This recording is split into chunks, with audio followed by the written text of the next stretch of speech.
여호수아 9장 22절에서 27절 우리 함께 교독하시겠습니다. 여호수아가 그들을 불러다가 말하여 이르되 너희가 우리 가운데 거주하면서 어찌하여 심히 먼 곳에서 왔다고 하여 우리를 속였느냐? 그러므로 너희가 저주를 받나니 너희가 대를 이어 종이 되어 다 내 하나님의 집을 위하여 나무를 패며 물을 깃는 자가 되리라 하니 이들이 여호수아에게 대답하여 이르되 당신의 하나님 여호와께서 그의 종 모세에게 명령하사 이 땅을 다 당신들에게 주고 이 땅의 모든 주민을 당신들 앞에서 멸하라 하신 것이 당신의 종들에게 분명히 들리므로 당신들로 말미암아 우리의 목숨을 잃을까 심히 두려워하여 이같이 하였나이다. 보소서 이제 우리가 당신의 손에 있으니 당신의 의향에 좋고 옳은 대로 우리에게 행하소서 한지라. 여호수아가 곧 그대로 그들에게 행하여 그들을 이스라엘 자손의 손에서 건져서 죽이지 못하게 하니라. 그날에 여호수아가 그들을 여호와께서 택하신 곳에서 회중을 위하여 여호와의 제단을 위하여 나무를 패며 물을 깃는 자들로 삼았더니 오늘까지 이르니라. 아멘. 오늘은 다른 길은 없었을까? 다른 길은 없었을까? 하는 제목으로 하나님의 말씀을 전하려고 합니다. 더 잘할 수는 없었을까? 혹은 이걸 다른 방법으로 했더라면 더 낫지 않았을까? 여러분 혹시 어떤 일을 마치고 난 다음에 이런 회환, 이런 생각을 해보신 적 있지 않습니까? 이 시간 여러분과 함께 생각해 보려고 하는 내용은 아주 오래전 여호수아가 이스라엘 백성들을 이끌고 하나님의 약속하신 가나안 땅으로 들어가고 있을 때의 일을 함께 생각해 보려고 합니다. 지금까지 우리가 함께 생각해 본 것처럼 여호수아는 여리고 성과 싸워서 이겼습니다. 아이성에서는 한 차례 실패가 있었지만 결국 그 성을 점령했습니다. 이 전쟁들을 통해서 여호수아와 이스라엘 사람들은 교훈을 배웠습니다. 아무리 어려운 전쟁도 하나님의 명령에 순종하면 어떻게 돼요? 이긴다. 아무리 쉬운 전쟁도 하나님의 명령에 순종하지 않으면 어떻게 된다? 진다. 이 교훈을 바탕으로 여호수아는 이스라엘 사람들을 데리고 먼 길 산중턱에 있는 세겜 골짜기로 찾아갑니다. 그리심산, 에발산을 양옆에 두고 하나님의 말씀을 기억하면서 하나님 앞에서 두 손 들고 서약합니다. 하나님 순종하면 복입니다. 하나님 불순종하면 저주입니다. 아멘. 이렇게 한 거죠. 이스라엘 사람들이 진행하고 있는 전쟁에 관한 소문이 사방으로 퍼져나갔습니다. 남쪽 예루살렘 산지에 있는 여러 왕들이 이 소식을 듣고 모였습니다.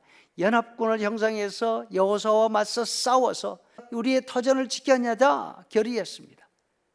그 가운데 기브온이라는 성이 있었습니다. 이 성 사람들은 가만히 생각해 봅니다. 아무리 생각해도 이스라엘을 이길 방안이 없습니다. 요단강 건너편에 자신들과는 비교도 안 되는 큰 왕국 둘이가 있었습니다. 그런데 이 큰 왕국들 왕이 여호수아가 이끄는 이스라엘 사람들에게 맞섰다가 완전히 망하고 왕들은 처형당했습니다. 설마 했던 여리고가 화살 한 번 쏘아보지 못하고 하루 만에 전멸하고 말았습니다. 아이성이 처음에는 이스라엘을 이겼습니다. 그러면 그렇지 우리가 이렇게 허무하게 주저앉을 수는 없지 생각을 했는데 다음 날 보니까 아이성과 그 모든 주민이 다 불타고 돌부득이만 남아 있습니다. 그런데 자기 주변 도시들이 힘을 합쳐서 또 이스라엘과 싸우자 제안을 해옵니다. 기브온 사람들은 차라리 이스라엘 편에 서자 결정을 합니다. 정보를 모아보는데 이스라엘 사람들의 전략은 전쟁에서 이기면 사람들은 포로 잡고 노예로 삼고 나머지 재산은 다 뺏고 그러면서 같이 살도록 이렇게 하는 것이 아니라 전쟁에서 이기고 사람들은 한 사람도 남기지 않고 다 죽인다고 합니다. 그래서 이스라엘과 싸워서 지면 보통 사람은 물론이고 왕조차도 다 죽임을 당했죠. 기브온 사람들은 힘으로 맞서는 것도 안 되고 그냥 항복하는 것도 안 되고 그러면 어떡할까 생각하다가 여호수아를 속이고 1대1로 평화 협정을 맺는 전략을 쓰기로 했습니다. 왜냐하면 이스라엘 사람들은 일단 하나님의 이름으로 서약을 하면 그 서약을 절대로 어기지 못한다고 들었기 때문이죠. 이스라엘에 있는 길갈이라는 곳으로 대표단을 보냅니다.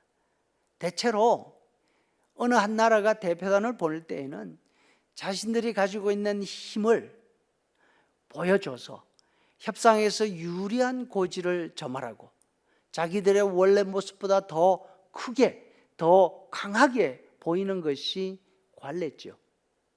근데 기브온 사람들은 전략을 그 반대로 세웠습니다. 자신들의 대표단의 모습을 가장 남루하고 가장 지친 모습으로 여호수아 앞에 서도록 꾸몄습니다. 헤어진 백팩에다가 헤어진 포도주 주머니에다가 낡은 신발에다가 다 떨어진 옷, 그리고 심지어는 빵까지, 썩어 곰팡이 난 빵을 준비하고 갑니다. 여호수아를 만나서 이야기합니다. 우리는 아주 먼 곳에 사는 사람들인데 당신들 소문과 당신들의 하나님 소문을 들어서 아주 먼 곳에서 당신들을 보기 위해서 왔습니다. 이 빵은 우리가 출발할 때는 뜨끈뜨끈했는데 이렇게 곰팡이가 폈지 않습니까? 백팩과 포도주 주머니도 먼 여행길에서 이 모양이 되어버렸다고 그러면서 구명난 것들을 막 보여줬을 거예요. 우리는 여러분 이스라엘 사람들이 애굽에서 했던 일들, 애굽 왕의 군대를 이기고 애굽에서 모든 좋은 것들을 다 뺏어서 온 일들 알고 있다고. 요단 동쪽 두 왕들에 관한 일도 알고 있다고. 그 소식들을 듣자 우리 도시 장로들이 우리를 이렇게 급하게 먼 곳에서 당신에게 보냈습니다. 가서 이스라엘과 평화 조약을 맺고 오시오. 이 나라와 평화 조약을 맺어야지만 우리의 생명이 보존되어 있었습니다. 여호수아와 이스라엘 사람들은 그 사람들이 가지고 있던 빵을 받아봤습니다. 썩은 냄새가 진동했겠죠. 여호수아는 기브온 사람들의 말을 그대로 믿고 좋습니다. 우리 서약합시다. 이렇게 했어요. 하나님의 이름으로 서약하고 난 다음에 대표단이 왔으니까 이스라엘도 이제 대표단을 보내야 될 거 아니에요. 대표단이 가서 보니까 먼 곳에서 온 것이 아니라 불과 이틀밖에 걸리지 않는 바로 가까운 곳에서 왔습니다. 대표단에게서 속았다 하는 소식을 받자 이스라엘 사람들이 여호수아와 장로들을 원망합니다. 왜 원망한지 아세요? 하나님의 말씀을 듣지 않고 하나님에게 묻지도 않고 계약을 맺었습니까? 이게 아니에요. 전쟁을 해서 이기면 성벽으로 둘러싸인 그 성과 그 큰 집들이 다 자기들 재산이 되잖아요. 그리고 그 사람들이 가지고 있는 재산 그거 다 자기들 갈 수 있잖아요.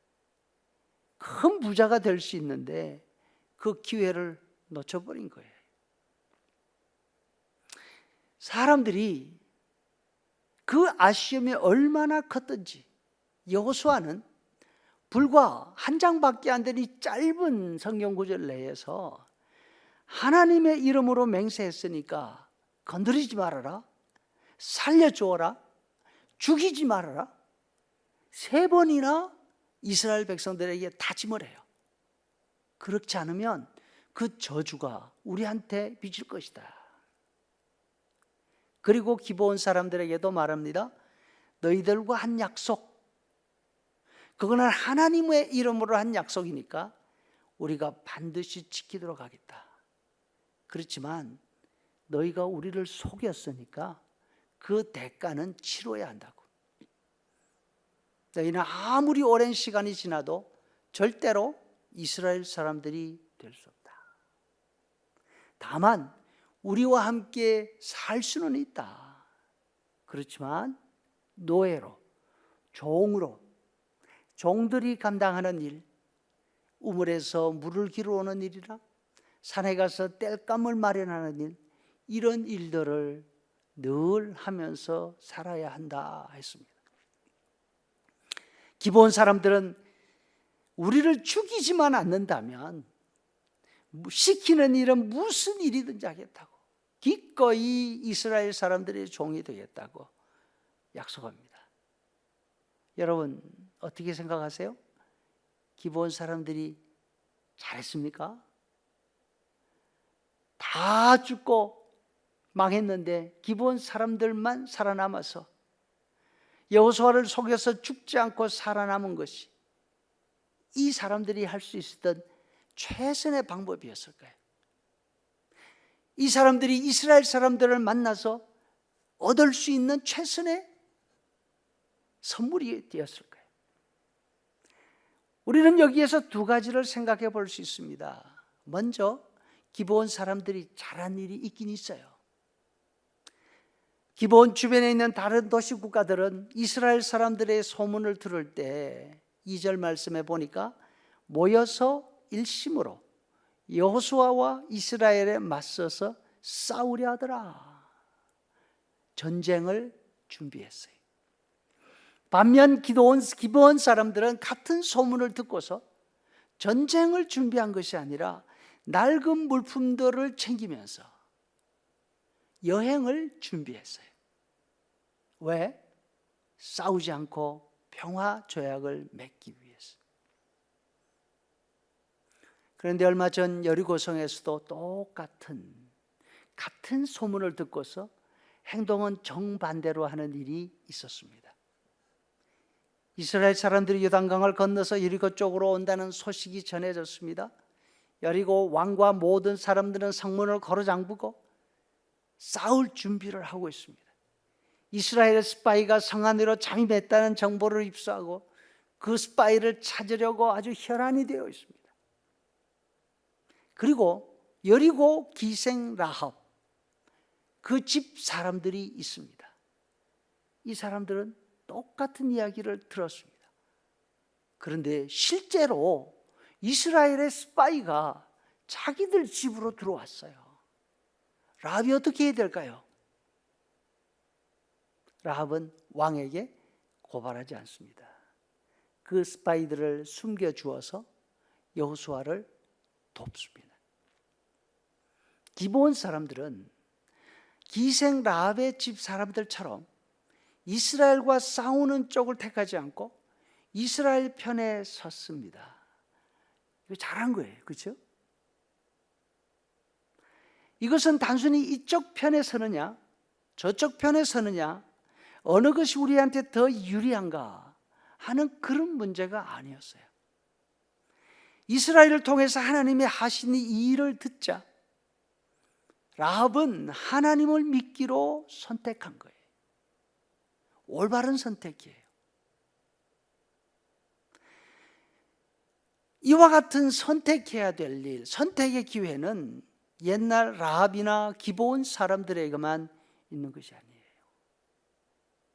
하나님은 지금도 우리 주변에서, 우리 가운데서 살아계시고 일하고 계세요. 우리는 끊임없이 하나님의 이야기, 하나님의 사람들의 이야기를 듣고 있잖아요. 물론 요즘에 하나님 이야기를 들으면서 우리 가운데는 다른 사람들은 또 안 그럴 수도 있어요. 하나님 소문을 듣고서 이 여리고 사람들이나 예루살렘 사람들처럼 하나님과 대결해서 싸워 이기겠다 이렇게 결심하는 사람들은 없을 거예요. 그렇지만 하나님과 맞서지는 않지만 하나님 편에 서지도 않아요. 하나님의 일에 관심을 기울이지 않아요. 하나님의 하신 일들을 성경을 통해서, 설교를 통해서 듣지만 아, 그렇구나, 하나님 편에 서야 되겠구나, 이런 결심을 해야 하는데 이런 결심을 하지 않아요. 또한 하나님에 대한 두려움이 없어요. 두려움이라 그러니까 하나님 때문에 벌벌 떨면서 아무 일도 못하는 그런 거 아니에요. 하나님의 이야기를 들으면서 하나님에 대한 놀라움, 하나님에 대한 간절함, 간절하게 하나님을 필요로 하는 이런 느낌들을 느끼지 못한다는 것이죠. 하나님께 관심이 없고 하나님의 이야기들을 들으면서도 하나님 편에 서려면 어떻게 해야 될까 궁리하지 않아요. 그러나 기본 사람들은 우리보다 한 발짝 더 나가 있어요. 더 잘했어요. 이스라엘 사람들의 소문을 들으면서 어떻게 하면 저 이스라엘 사람들 편에 설 수 있을까 궁리해요. 그리고서 다 떨어진 옷가지와 가방과 포도주 가방과 이 썩고 곰팡이 난 빵들을 모으면서 어떻게 하면 우리가 진짜 불쌍한 사람으로 보이겠는지, 어떻게 하면 여호수아가 우리를 절대로 의심하지 않고 믿어줄 것인지, 그 방법을 지금 찾고 있는 거예요. 왜냐하면 이스라엘 사람들은 하나님의 명령을 받았기 때문에 가나안 내에 사는 사람들은 절대로 살려주지 않는다는 소문을 실제로 믿었으니까. 그러니까 우리는 가나안 바깥 멀리 떨어진 곳에 사는 사람들처럼 보이고 속이자, 이렇게 하는 거죠. 기브온 사람들은 여리고 기생 라합의 이야기를 알지를 못했습니다. 이스라엘 사람들이 가나안을 점령해 들어갈 때에 그곳에 있는 모든 사람이 다 죽임을 당한 것은 아니에요. 기생 라합과 그 가족들은 죽지 않고 살아남았어요. 죽지 않았을 뿐 아니라 이스라엘 사람들 가운데 살면서 진짜 이스라엘 사람들이 됐어요. 기생 라합은 유다 지파로 시집 갑니다. 그리고 룻기에 나오는 보아스의 어머니가 돼요. 그리고 다윗 왕의 조상이 되고, 마태복음에 보면 예수님의 조상들의 명단 속에 들어가요.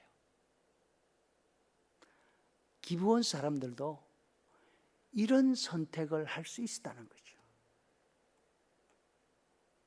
반면 기브온 사람들은 똑같이 이스라엘 편에 섰지만 이들은 영원토록 이스라엘 사람이 되지를 못해요. 이스라엘 사람들에게 종이 되면서 살아갔어요.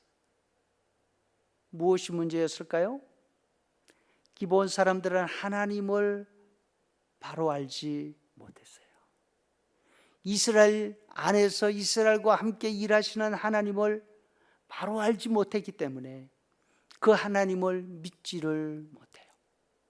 나중에 기회가 있으면 라합이 스파이들에게 한 말과 기브온 사람들이 여호수아에게 한 말을 비교해 보면 알 수가 있어요. 자신들 나름대로는 자신들을 이익을 위해서 생각한 최선의 방법을 사용했어요. 라합도 이스라엘 소문을 들으면서 다른 사람들과 똑같은 느낌을 느꼈어요. 마음이 녹았어요. 정신을 잃을 정도로 혼미했어요. 하지만 라합은 이스라엘의 하나님이 어떤 분이셨는지 너무나 정확하게 알고 있어요. 스파이들에게 이렇게 말합니다.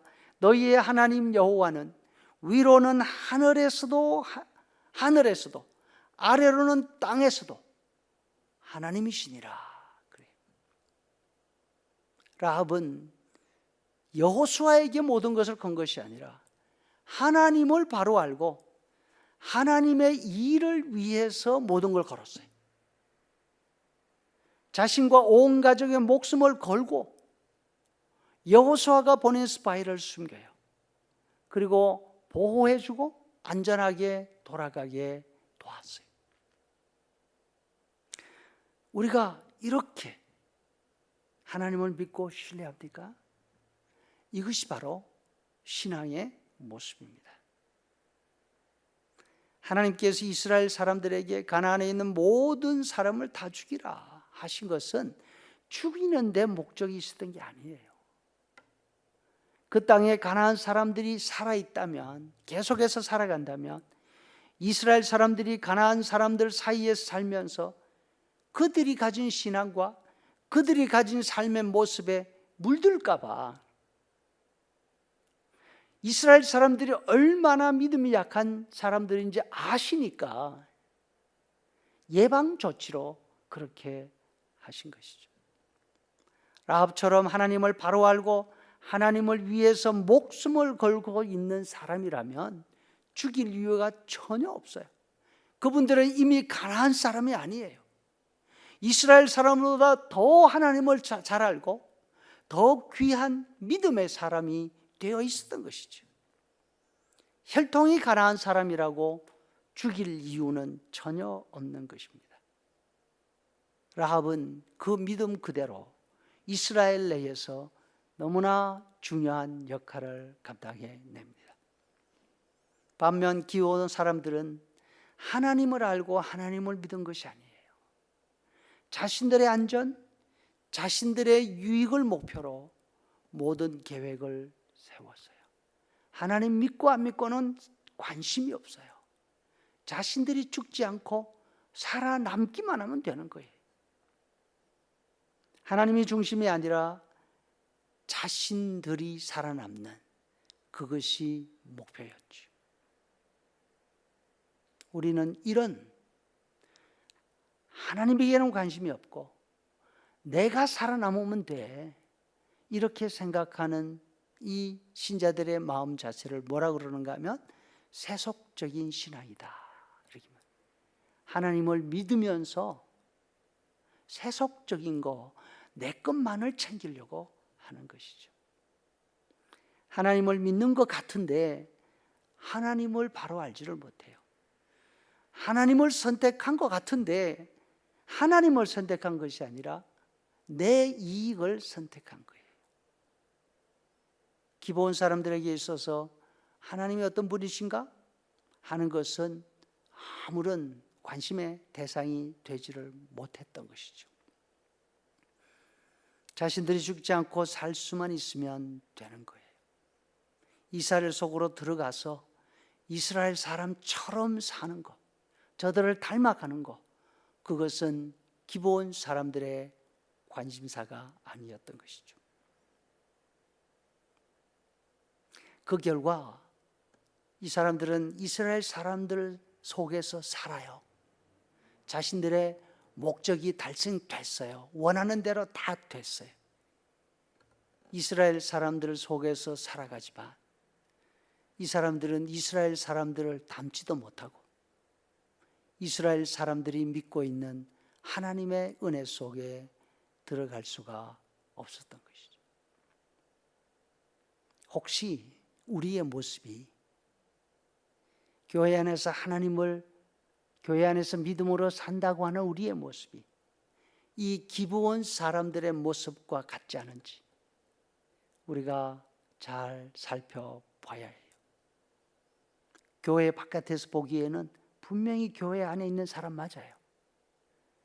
믿는 사람과 함께 있고 믿는 사람처럼 보여요. 그럼에도 불구하고 우리의 관심이 하나님에게 있지 않아요. 교회를 통해서 혹은 함께 있는 이 삶을 통해서 내가 얻는 유익에 더 관심이 많아요. 이렇게 되면 기본 사람들처럼 우리는 하나님을 더 많이 알아갈 수가 없어요. 믿는 사람들 속에 살면서도 믿는 삶을 닮아갈 수가 없는 거죠. 여기에서 다시 질문하는 거예요.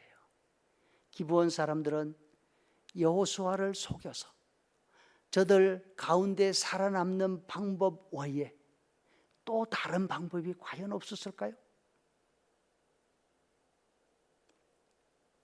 이스라엘 사람들이 어떤 사람들인지, 이스라엘 사람들을 여기까지 인도해 오신 하나님이 어떤 분인지를 알았더라면 얼마나 좋았겠어요. 그랬더라면 라합처럼 살아남는 것을 목표로 하지 않고 하나님의 백성이 되는데 되는 것을 목표로 삼았을 거예요. 그랬더라면 기브온 사람들도 여호수아 앞에서 어떻게 해도 좋으니까 우리만 살려만 주시오, 이렇게 말하는 것이 아니라 우리는 하나님이 어떤 분이신지 압니다. 하나님이 이스라엘에게 주신 은혜가 무엇인지 압니다. 우리도 이방인이지만 몰살당해 마땅한 가나안 사람이지만 하나님께서 은혜 주셔서 당신들 사이에서 살게 하시기를 원한다고, 당신들처럼 하나님의 백성이 될 수 있기를 바란다고 이렇게 말했을 거예요. 그랬더라면 기브온 사람들은 종이 아니라 이스라엘 사람으로, 가나안의 주인으로 살았을 것입니다. 성도 여러분, 우리는 기브온 사람들처럼 유익을 위해서 이스라엘 편에 서는 거 그렇게 하지 말고 온 마음을 다해서 하나님을 배우고 하나님을 알고, 그래서 참된 하나님의 성도로, 하나님의 백성으로 살아갈 수 있기를 간절히 소원합니다. 아멘.